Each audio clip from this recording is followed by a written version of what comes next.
I'm reporting this because no other television news channel will. Be warned, the following information is distressing. A grooming gang of refugees from Syria and Kuwait raped and abused a child in Newcastle, passing her around like a toy.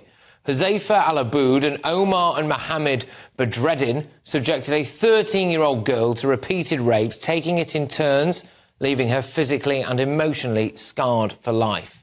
They groomed the young girl, plied her with alcohol and took turns raping her, while another individual, Kuwait national Al-Saumi, pictured third from the left, laughed at her. They threatened to kill her or take her out of the country if she spoke out about it. They tried to convert her to Islam. She started reading the Quran, and the court heard that in return they repeatedly raped, assaulted and abused her. The Badreddin brothers also pleaded guilty to violent disorder in relation to a BLM march in 2020, while they were on bail for the sex offences. But this story somehow gets even more shocking. Omar Badreddin was previously acquitted of a different sexual assault charge in 2016, and BBC Newsnight, who claim they've been following the story of the Badreddins since they arrived in the UK, decided to do a full feature on them. It was released the day Omar Badreddin was cleared of that previous unrelated sex charge 8 years ago. That feature is still available on YouTube, and it is called, unbelievably, To Hell and Back, the story of one Syrian family given refuge in the UK. The idea that Omar Badreddin had been through hell in Britain was repeated in tweets promoting the feature. It follows their journey of being accused of sexual assault. In the piece, the BBC claims the refugee family, quote, quickly found that in taking up the offer of sanctuary, they had replaced a war zone with a different kind of hell. Omar then claims that he thinks the girl made up all the allegations against him because she didn't like foreigners. He said, I felt she didn't want any foreigners in this country, and that is why she made up the whole story. Omar raped a girl on numerous occasions when she was so drunk she was vomiting and unable to stand up, and even after she'd told him that she was self-harming.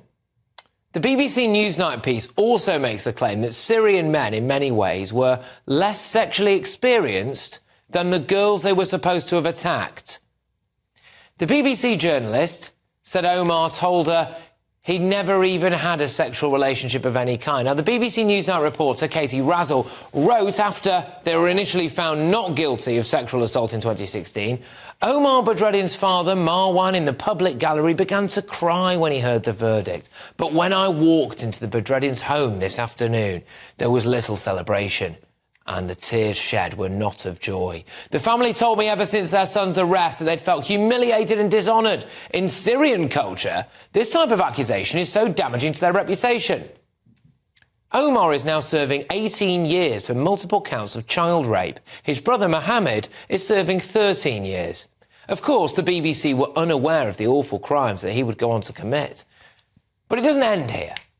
Al-Aboud, who was convicted of 2 counts of rape, assault by penetration and assault occasioning actual bodily harm, was sentenced to just 5.5 years. Al-Saumi, guilty of 3 counts of sexual assault and assault by penetration, got a suspended sentence. There is no talk of even trying to deport these monsters. In fact, we asked the Home Office if they were considering it. They told us it wasn't really their responsibility before the Ministry of Justice referred us back to the Home Office, who then eventually said that those eligible will be deported at the earliest opportunity. It's a circus, isn't it? The BBC's documentary on a member of this vile refugee rape gang is still online. This grotesque case highlights several things. We are giving refuge to some people who rape and abuse children. Our state broadcaster stands accused by some people online of doing a PR job for these people. The BBC denies this, of course. But where is the BBC Newsnight follow-up on this story? The other things it shows is if people come here and rape kids, we still don't deport them. Sickening. The BBC has said in 2015 and 2016, Newsnight followed the story of the Badreddin family, who were Syrian refugees who were settling in the UK. During 2016, their son Omar was tried for sexual assault and he was found not guilty. 2 years afterwards, in 2018 and 2019, Omar Badreddin and his brother Mohammed committed multiple counts of rape. They were found guilty and were jailed last week. The BBC reported this. In any situation, the BBC can only report on the facts as they stand at the time, which is what we did in 2016. The Badreddin's subsequent crimes are appalling, and we express our sincere sympathies to the victim. Let's get the thoughts now of my panel. I'm joined by GB News presenter Nana Acquia. I've got Conservative Stoke-on-Trent North MP Jonathan Gullis, and I've got author and broadcaster Amy Nicole Turner. Jonathan, I'll start with you. I mean, we are clearly importing some people and giving them refuge who then go on to commit crimes like this. And it appears that the BBC tripping over themselves to try to, at the earliest possible opportunity, do a nice bit of PR. So first of all, I reiterate the point I made earlier, Patrick, which is we have particularly young single males who are undocumented. Over 75% are coming illegally via small boats.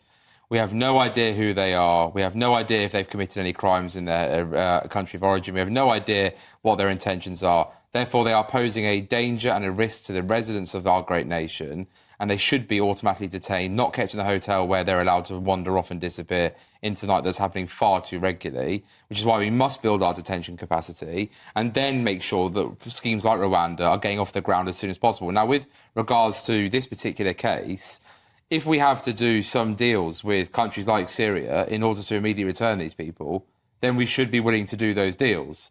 In the end of the day, Syria is holding, I think, 25,000 foreign national offenders who went to fight on behalf of with ISIS, and you know some of those will be British. And whilst I don't want those people to return, if there's a deal to be done that we bring the British people back here and they serve life in prison in exchange for us being able to deport people who have come over here and have obviously, literally, as we've seen.